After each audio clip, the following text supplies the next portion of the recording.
Está con nosotros Alberto Propochuk. Alberto, bienvenido. Gracias por estar acá. Él es secretario regional de la Alianza Mundial Bautista, una organización que agrupa a más de 120 millones de creyentes y toda la comunidad bautista en el mundo, en casi 200 países, y también es el secretario general de la Unión Bautista Latinoamericana. Todos los bautistas alineados en este continente y aquellos latinos también presentes en los Estados Unidos. Alberto, cuéntanos un poquito de tu lectura cada vez que viajas por las diferentes ciudades. ¿Cómo has notado la evolución de la vida de las ciudades? ¿Cuánto tú has considerado, has observado que la dinámica en las ciudades cambia y tiende cada vez a cambiar más? Sabes que tal vez tengo que ir a un ejemplo que me pasó en mi propia comunidad, mi propia iglesia. Estoy viendo cada vez más la interrelación que hay entre los jóvenes. Tengo un matrimonio que se conoció, ellos se pusieron de novio por internet.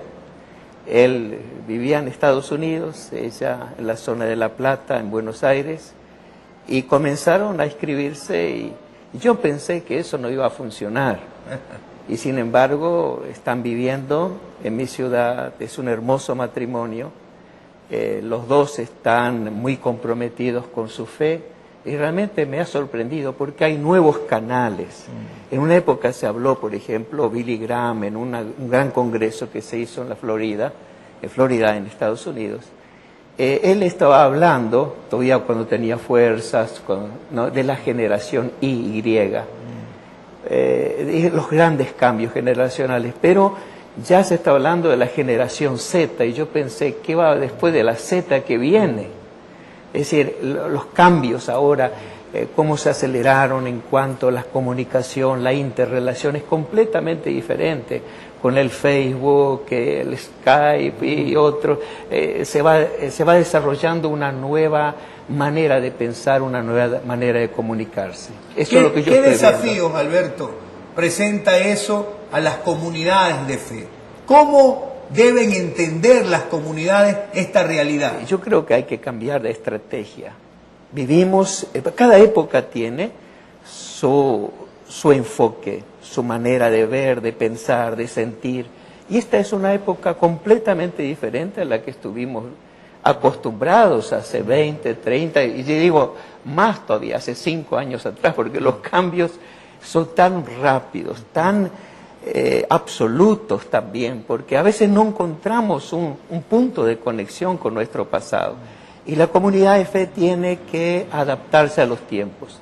Vives en una ciudad muy grande como Buenos Aires, estás ubicado en un lugar llamado La Plata, pero comenzaste a pensar qué hacer para atender a una membresía que cada vez venía creciendo. Claro. ¿Desde qué punto de vista el modelo que ustedes implementaron ahí en la Iglesia Pueblo Nuevo respondía y responde a la realidad de una gran metrópolis como Buenos Aires? Bueno, nosotros tuvimos que replantear toda nuestra realidad, nuestra situación, cómo lo teníamos. Una iglesia, era una iglesia muy tradicional, con una estructura más bien tipo americana, establecida por muchos años, pero notaba que era una iglesia encerrada en sí misma, pensando en sí misma. Pero cuando la iglesia comenzó a crecer, yo me di cuenta que esa estructura no servía. Es como un bebé que está creciendo y yo quisiera que siga usando, no sé si lo llaman acá escarpines o sí, la ropa de un bebé, y ya sigue creciendo y usamos la misma ropa y no funciona. Entonces tuve que pensar, y yo me preguntaba, ¿qué hago con la gente? ¿Cómo puedo atenderla mejor? Y fue así que en una reflexión que tuve sobre el libro de Deuteronomio, cuando Moisés dice, yo puse sobre ustedes jefes o encargados de 10, de 50, de 100, de millar, gobernadores sobre las tribus. Y en base a ese pasaje dije, qué bien, cada 10 personas sería bueno que haya un encargado. Y luego, al agrupar cinco grupos de 10, un encargado de 50, 10 grupos de 10, un encargado de 100, 100 personas, ya 1000. Entonces vi una estructura en la Biblia piramidal, la que se puede atender en forma personalizada y de muy cerca. No importa la cantidad que tenga, uno puede estar cerca de la gente. Para que los que nos están escuchando puedan entender un poquito eso, Alberto, ¿qué año es eso? Porque hoy tal vez muchos dicen, bueno, hoy muchos hacen eso, pero tú lo hiciste en un tiempo cuando no había prácticamente nada. No había prácticamente libros sobre el tema, el celular, no teníamos nada dónde sacar, dónde copiar. Yo estoy hablando después del 80 y algo, 82, 83. En Argentina fue, por llamarlo así, el primer país latinoamericano donde se aprobó el matrimonio homosexual, el matrimonio entre dos personas del mismo género. ¿Cómo la iglesia enfrenta una realidad tan determinante como es? ¿Cómo ser iglesia en una ciudad donde hay muchos aspectos que van a desafiar la fe y posiblemente nos van a llevar también a romper ciertos moldes? Desde la lectura tuya, un hombre de ciudad, de una gran ciudad donde viven más de 13 millones de personas, cómo la iglesia ha enfrentado este y otras realidades sociales que están a la vista de todos.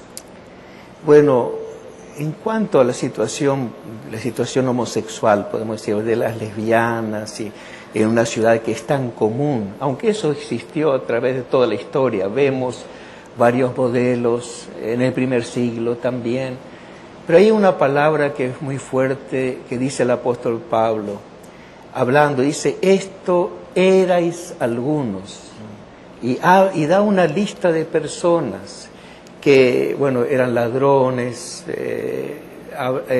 homosexuales, otros eran estafadores, otros, bueno, tenían desviaciones algunos, otros no, normales, pero dice, ustedes eran, pero ya no sois, ya habéis sido lavados, habéis sido santificados, Dios transformó su vida, cambió su cosmovisión, porque por una razón han tomado esas decisiones, ¿no?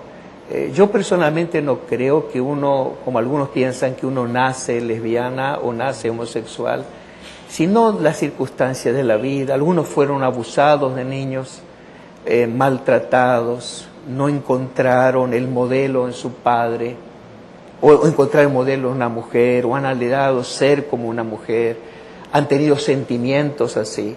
Pero Dios, a través de Jesucristo, restaura todas las cosas. Y tengo en mi congregación a una persona que por años fue travesti, fue homosexual, y un día conoció a Jesús. Y fue interesante cómo fue siendo transformado. Su vida cambió, su manera de ver cambió, aún el mismo sexo, porque él tenía inclinación al mismo sexo, y comenzó a ver la vida de otra manera. Pero eso por una transformación interior, no es algo exterior. La persona no cambia porque uno lo exhorta, porque lo critica, porque lo condena. Ninguna persona cambia por la condenación. Tiene la responsabilidad de representar a la Alianza Mundial Bautista en toda la región del continente latinoamericano y dirige también como secretario general la Unión Bautista Latinoamericana. Con él hemos conversado de las dinámicas que las ciudades imprimen. Así que estamos seguros de que esta conversación, este diálogo, ha aportado para que entendamos lo que esto implica. Estás en la señal de Israel TV Online en tu programa Cultura Urbana. Regresamos en un momento.